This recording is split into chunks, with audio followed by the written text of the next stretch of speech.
The house felt unnaturally quiet after my wife's death, as if even the walls were mourning her absence. Her photograph rested on the mantel, framed with white flowers. Watching us gather in the living room she once filled with warmth. The inheritance meeting was meant to be a formality, a way to settle matters calmly, but my heart felt heavy with unease. My son sat beside me, his eyes downcast, grief still clinging to him like a shadow. Across from us sat his wife, my daughter-in-law, perfectly composed. She wore a simple black dress, yet her posture was stiff, calculated. When our eyes met, she offered a cold smile that sent a chill through me. The lawyer cleared his throat and began reading my wife's will. Her words echoed in my mind as if I could hear her voice speaking through the pages. She had always been fair, always thoughtful, considering everyone before herself.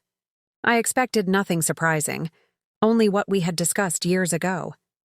As properties, savings, and jewelry were listed, my daughter-in-law listened intently, her expression unreadable. She did not mourn openly, nor did she wipe away tears.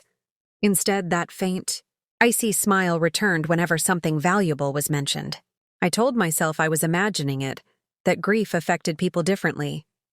When the lawyer reached the final part of the will, the room grew tense. My wife had included a personal letter, requesting it be read aloud. The lawyer hesitated, then unfolded the paper carefully.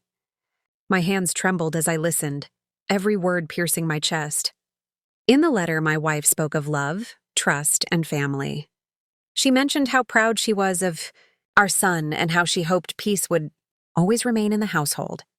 Then her tone changed, becoming firm, almost warning. She wrote that wealth could reveal true intentions, and that not everyone who smiled carried kindness in their heart. The lawyer paused, then read the final sentence. Most of the inheritance would remain in my name, to be distributed later according to my judgment. Only a modest amount was assigned to my son for now. The rest would be placed in a trust, inaccessible without my approval. The cold smile on my daughter-in-law's face vanished instantly. Her lips tightened, and her eyes flashed with something close to anger before she quickly looked away.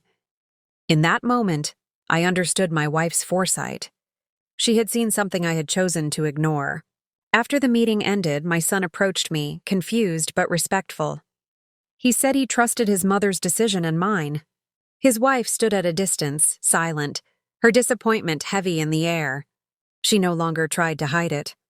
That night, alone in my room, I reread my wife's letter. Tears finally fell as I realized how deeply she had protected our family, even from potential harm within it. Her love extended beyond death, guiding us when she no longer could. I looked at her photograph and whispered my thanks. The inheritance meeting had not only divided wealth, but revealed truth. And though my heart ached from loss, I felt certain of one thing. My wife was still watching over us, ensuring that love, not greed, would decide our future.